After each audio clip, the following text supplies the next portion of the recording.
Let's discuss the Falklands War of 1982, another lecture.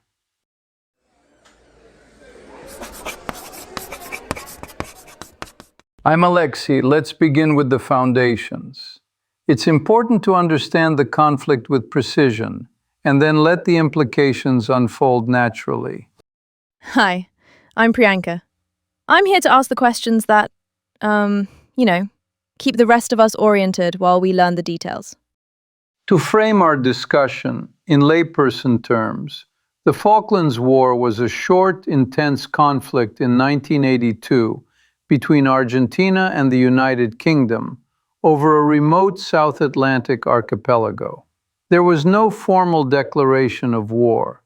Nonetheless, there were sustained naval and air battles, amphibious operations, and a ground campaign that ended with an Argentine surrender in June 1982.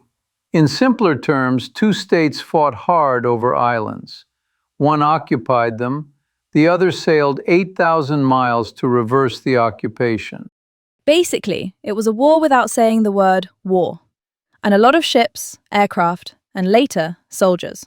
Right. Precisely. In more technical terms, we might classify it as an undeclared interstate conflict, featuring expeditionary naval and air power, conducted in a legal gray zone. Each government framed its actions under international law.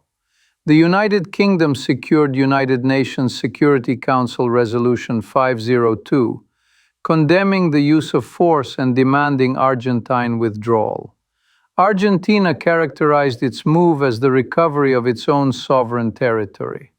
The operational environment combined maritime exclusion measures, carrier-based air cover, long-range strikes, and amphibious assault under severe constraints, notably the absence of British airborne early warning, and the mainland-based nature of Argentine fast jet operations. So, moving on. Why should we still care? Today. Because fundamentally it is a case study in sovereignty disputes, national identity, and deterrence signals. Many contemporary flashpoints, over islands or borders, turn on similar tensions between local self-determination and state claims. We also observe how miscalculation can cascade. Argentina underestimated a British military response. Britain, prior to the crisis, underestimated how its own policy signals might be read. These dynamics are unfortunately evergreen. That miscalculation part feels key. Like a reminder that what leaders assume can be very wrong very fast. Indeed. Now, a few essential facts before the chronology. Both governments treated the area as a war zone without declaring war, creating legal ambiguity. Total fatalities were 649 Argentine personnel, 255 British personnel, and 3 islanders. And the war concluded with Argentine's surrender in June 1982, after about 74 days. In the immediate aftermath, the UK restored administration, repatriated Argentine forces, reinforced defenses, and began mine clearance. In political terms, defeat accelerated democratization in Argentina. In the UK, success reinforced the sitting government's standing. Can we maybe now look at the timeline? Just the skeleton of it. Let's start with the history. In 1841, the Falklands became a British Crown colony, which London would later cite as legal bedrock, and which shaped the islanders' British-oriented identity. The UN in 1965 called on Argentina and the UK to seek a settlement. Yet sovereignty talks stalled for decades, not least because islanders rejected transfer, while Argentina would not compromise sovereignty. In 1968, a UK idea to transfer sovereignty met a parliamentary backlash. In 1971, a communications agreement created an air link and fostered economic ties, but it did not alter islander preferences. Moving forward, 1977 saw a quiet British deterrent move. Operation Journeyman amid tensions. A 1980 leaseback proposal foundered, and by late 1981, Argentina's new junta, with Admiral Jorge Anaya as the main military advocate, pressed for action. In March 1982, a flag-raising incident at South Georgia escalated matters. The invasion followed in April 1982. The UN passed Resolution 502 shortly thereafter. The UK dispatched a task force in April 1982 and established daily War Cabinet oversight. South Georgia was retaken later in April, after disabling the submarine ARA Santa Fe. As the message put it, "Be pleased to inform Her Majesty that the White Ensign flies alongside the Union Jack in South Georgia." In April 1982, the UK announced a total exclusion zone. In May 1982, sustained combat operations began, including the RAF's long-range Black Buck 1 strike against Stanley Airfield and initial Sea Harrier engagements. In May 1982, HMS Conqueror sank ARA General Belgrano, removing the Argentine surface fleet threat.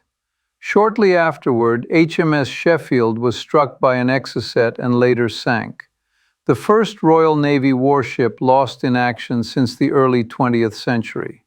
After a rapid ground campaign, Argentine forces surrendered in June 1982. That, in structural overview, is the arc. Thank you. That helps anchor the pieces. If I may add a personal note, my interest in military history is partly analytical. The Falklands is a compact case where logistics, law, and politics intersect under pressure. We can infer from such episodes how states think in a crisis, and, as in chess, one decisive move, say neutralizing a key piece, can change the geometry of the entire board. This brings us to three big questions we should examine. First, why did Argentina underestimate a British response? Second, what if ARA General Belgrano had not been sunk? Third, why to this day does the sovereignty dispute remain unresolved? I've been wondering about this. What led the Argentine junta to underestimate British military response?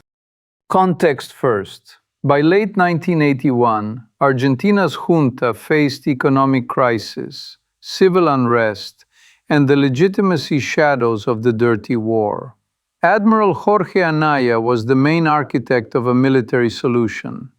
The expectation was that Britain would not fight, or at least not assemble a timely expedition. Domestically, a swift recovery of what they termed the Malvinas promised a nationalist rally. Internationally, they hoped ambiguity. No declarations, appeals to sovereignty would blunt opposition. Instead, the UK quickly secured UNASCR 502, organized Operation Corporate, and built political consensus guided by a daily war cabinet. Did international diplomatic signals play a role in that misread, like mixed messages before 1982? Arguably, yes, though we must be precise. Prior UK policy oscillations, consider the 1968 transfer idea, the 1971 economic ties, and later debates about the withdrawal of HMS Endurance, created signals that could be read, to some extent, as reduced British commitment. Critics later argued such cues emboldened Buenos Aires. Yet post-war research places the final invasion decision in March 1982, before widely reported submarine movements, suggesting the timetable was internally driven. Crucially, Argentine leaders misjudged London's ability to mobilize opinion, obtain UNCR 502, and sustain a distant task force. The United States pursued shuttle diplomacy in April 1982, then publicly backed the UK later that month. That sequence also undercut any expectation that external pressure would restrain Britain. In conclusion, diplomatic misreads, domestic pressures, and overconfidence formed a reinforcing triangle. What if we thought about it like this? Big question 2. What if ARA General Belgrano had not been sunk in May 1982? The operational geometry would have been riskier for the British. Belgrano's group, in concert with the Argentine carrier force from another axis, represented a potential pincer against the British carriers. By removing Belgrano, the UK effectively eliminated the Argentine surface fleet threat. The remaining fleet largely returned to port, ceding sea control to British submarines. Without that event, we can infer that Admiral Woodward would have had to keep the carriers farther from the islands, tighten escorts, and accept reduced tempo for air cover and bombardment. Given the British lack of airborne early warning, keeping a safe standoff mattered. A live cruiser group would have complicated that calculus. Could that have changed the war's duration? Potentially. A continued Argentine surface threat might have slowed the amphibious timetable, imposed higher attrition at sea, or forced more conservative maneuvering. That said, constraints on Argentina would still have applied. Fast jets had to fly from the mainland because Stanley's runway could not host them.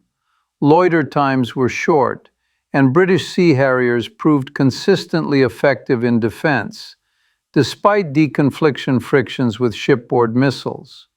So, in chess terms, keeping the cruiser on the board would have threatened a fork on the British carriers. But other positional factors still favored a careful, methodical British advance. Longer and costlier, perhaps, decisive reversal, less likely. On to our next point, the present-day peace. Why does the sovereignty dispute remain unresolved? Because deeply held principles collide. Argentina's claim, later enshrined in its 1994 constitution, treats the islands as part of its sovereign territory. Britain emphasizes continuous administration since the 19th century, and crucially, the islanders' right to determine their political future, which they have consistently aligned with the UK. In 1989, both states restored diplomatic relations without shifting their legal stances, enabling practical cooperation on issues like fisheries and flights while reserving sovereignty. The result is a durable stalemate, strong national sentiment in Argentina, strong self-determination preferences on the islands, and a British commitment to defense and self-government within the framework of a British overseas territory. Is there a path to resolution?